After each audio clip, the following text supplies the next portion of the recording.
All right, so with all of the crazy trade talk about the Baker Mayfield and Deshaun Watson, by the way, if you want to know my feelings about that, I had a video that I posted yesterday. Go check that out. But with all that crazy trade talk, let's talk about some trade talk that actually addresses the actual problems this Browns team had, which is defense. So I looked into it. I looked at some cash-strapped teams or some interesting contract situations with different teams, and we're going to talk about 3 players the Browns could trade for this offseason that could help the Browns defense. Before I get into that, I want to make sure I give a quick shout out to my patreon.com dog check tier members, and as always, I start with Michael Matique, Rob Farron, Kyle Stouffer, Lukey from Munich, David Roth, J Guy 101, Musty Taco, Joe Bobby, Keith Gerkak, Brad Calbo, Daylon W, James McGinty, Arenda Hall, Rex Kaufman, Chad Gimme, David Molinado, Andrew Sadejo, Dylan Hill, Josh Bendor, Eric Green, Jaleel Salim Jr., Martha Krusna, Mark M, TJ Showman, Stuart Moore, Bobo Regretti,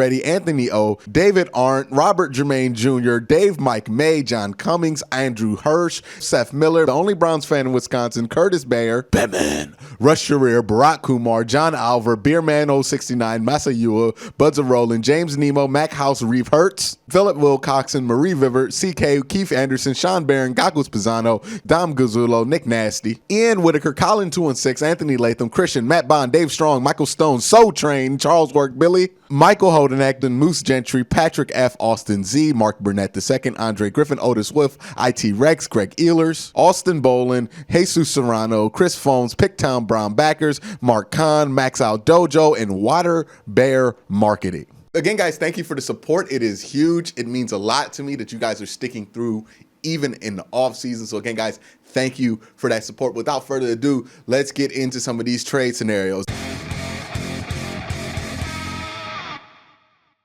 How I found some of these trade scenarios is by looking at teams that were cash strapped, right? Because what you're going to see here at the start of the new league year is that they're going to set the salary cap for the 2021 season, which is going to be lower than the 2020 season. So some teams that are in cap trouble right now, or might not be in cap trouble right now, are going to be in serious cap trouble. Teams that are really cap strapped, like Houston, for example, is a team that's there. Philly is a team that's there. New Orleans is another team that's going to be in some cap trouble once the new league year starts, or they're teams that are asset stricken like the LA Rams. And speaking of the LA Rams, it's going to get to the first guy I want the Browns to look at, and that's Josh Johnson III.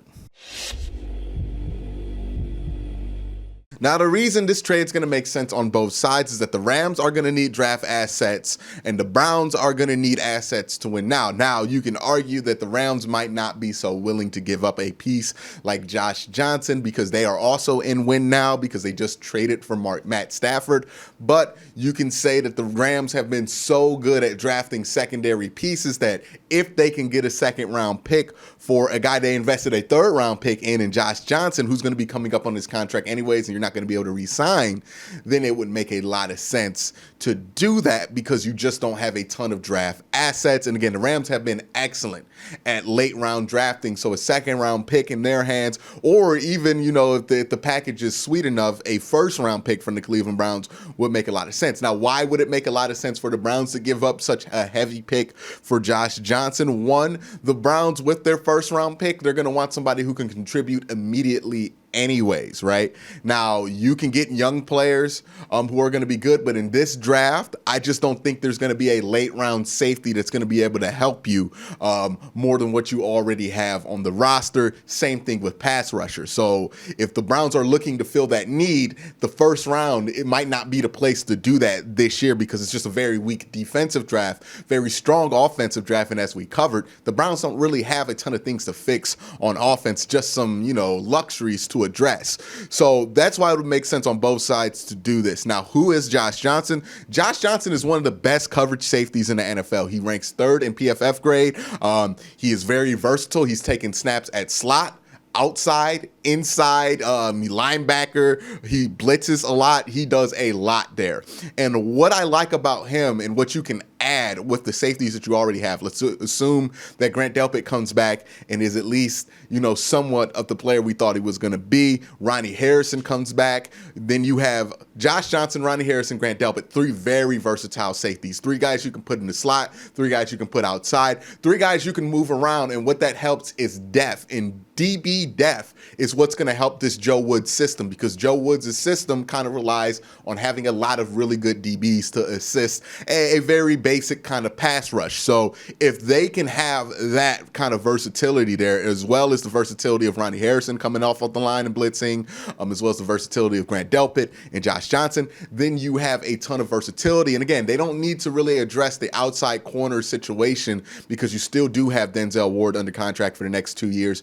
And you also are going to have, either Greedy Williams, or you can re-sign Terrence Mitchell to hold down that other spot. So I think the Browns are in a good situation with the outside corner situation. What they need to address is slot, and 2 birds in 1 stone here with Josh Johnson, because if you get him, you can free up Ronnie Harrison to handle the slot a little bit more, or you can have Josh Johnson handle the slot a little bit more, while you can have Grant and Ronnie play free and strong. You just have a ton of versatility there. Knock out 2 birds in 1 stone, and you're not going to draft a better safety than Josh Johnson III in the 2021 draft, even in the first round, definitely in the second round. And I think you can pry him off the Rams roster with a second round pick and maybe a 5th round to sweeten the pot. Also, another player on the Rams I would like to see if you can get. Now, he might not be under control this offseason of the Rams, but it's Derek Rivers. Now, I'm biased. I went to Youngstown State. I saw Derek Rivers play a ton in college. I'm a big fan of what Derek Rivers can do, but he has not contributed in that level in the NFL. But I do think he is athletic. I think he is somebody who has been underutilized, somebody who can play stand-up linebacker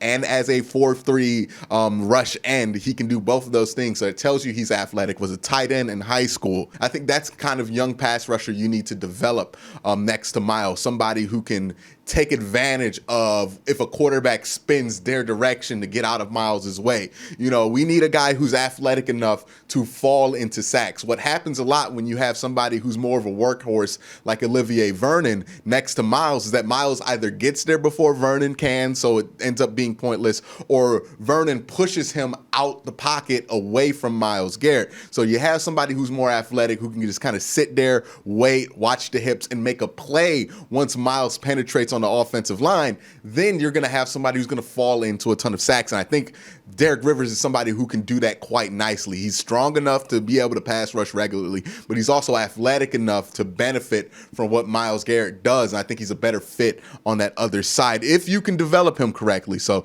that's somebody you can look at throwing a flyer at, or just picking up, bonus in this deal. He's not a deal breaker by any means, but I do think he will be available. So that's somebody I would also look at on the Rams roster. The next guy I'm going to talk about is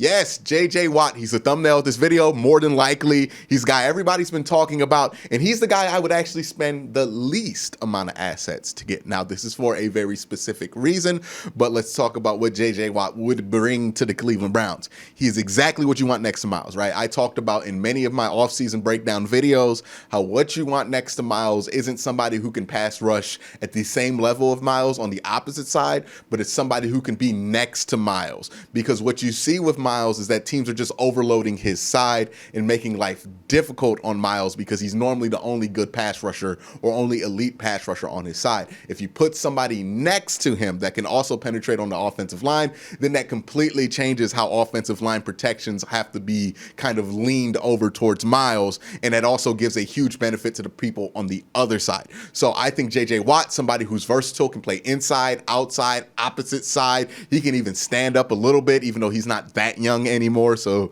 maybe you don't want to put him in more athletic situations, but J.J. Watt can play all alongside your defensive line. It's part of the reason I wanted the Browns to bring in somebody like Jadeveon Clowney, who can play every position on the defensive line. Same thing with J.J. Watt, even though J.J. Watt's more consistent in that way, and he actually, even though J.J. Watt has had an injury history, much less significant injury history than Jadeveon Clowney. So versatile inside-out defender, exactly what you want to be your piece next to Miles. Can fit in nicely there with the Sheldon Richardson, can replace Larry Ogunjobi if you need him to, and also allow, your young draft pick to kind of develop Jordan Elliott. So a ton of benefits and versatility when it comes to J.J. Watt, and that's going to be something I say a lot. It's versatility, because that's what this Browns defense needs. It's versatility. But the reason I'm not going to spend a ton of assets to pry J.J. Watt from the Houston Texans roster is because I just don't think it's going to be necessary. One, this guy looks like he's going to be a cap casualty. If you look at everything in all the directions down that the Houston Texans are going, right?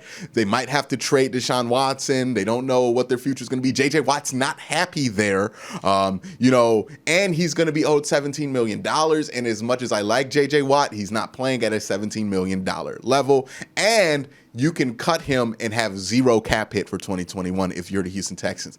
Given that they're already cap strapped and the cap's going to go down this year, J.J. Watt's a perfect candidate for a cap casualty if I've ever seen one. So I just think he's going to become a cap casualty, and that way you can end up getting J.J. Watt on your roster and not having to blow all your cap space. Maybe you only pick up $12 million or $10 million to get him in free agency rather than the 17 you would get if you trade a late round pick to get him up from his current contract. So that's why I wouldn't spend a ton of assets there for J.J. Watt. If they're saying like 5th or 7th round pick or basically just trying to salary dump him on somebody else, then I would just take the guarantee rather than play the free agency game.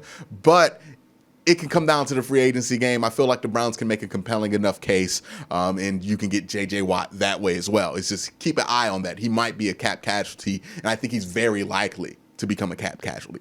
On the last guy on this list who can help fix the Browns defense is... So as you notice in this trade breakdown video, I have been addressing each level of the Browns defense. The bottom level, the defensive line, where you need some help there. The top end, the back end, where the Browns definitely needed some help there and more athleticism and more experience.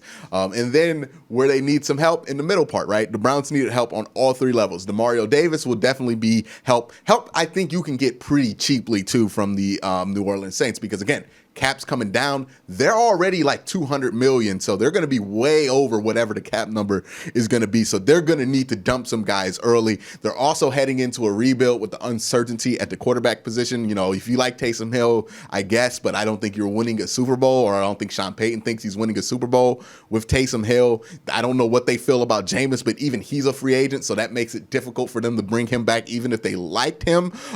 It just seems like full rebuild territory now with Drew Brees retiring. Nobody knows what's going on with Michael Thomas. I think the Saints are going to be giving up a lot of assets this offseason, and I think the one I would pry off of them if I were the Cleveland Browns is Demario Davis, because while B.J. Goodson and Malcolm Smith were decent in 2020 and worth bringing back, the third linebacker spot in this defense just was an issue all year for this team. And it wasn't an issue just because all the play was bad. In some areas it was good, but it just wasn't consistent all year. And it ended up being something that bit the Browns in the back, was that you could not rely on good linebacking play. Taki, great in rundowns, terrible in pass downs. So, you know, he's a situational guy, not somebody who could be out there on all three downs. Jacob Phillips shows some flashes, but he still looks like he's a season or two away from being ready to take that role. And Mack Wilson this year was all over the place. He was either all out awful or really good, and it's just not dependable to rely on a dude who can't, you can't depend on. It's probably why he had some DNPs this year while being healthy.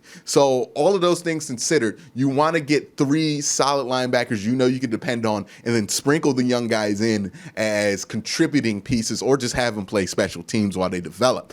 That's why Demario Davis makes some sense, right? He can anchor this defense. He can be the main guy at linebacker. B.J. Goodson can play off of him, so you're asking him to cover less ground, to cover less space. Malcolm Smith can be the coverage specialist, which he is really good at, and you can bring Taki in to replace Malcolm Smith on rundowns, right? Because Taki really good on rundowns, Malcolm Smith really good on 3rd and 4th down. So that's where you want to use those guys, and that's where you can kind of perfect your rotation in this way.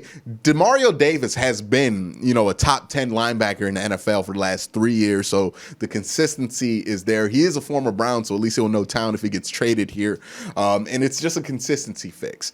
And for the Saints, the situation they're in, paying a 32-year-old linebacker $7-8 million a year doesn't make a ton of sense for them when they're not going to probably be the same level of competitive that they were with Drew Brees.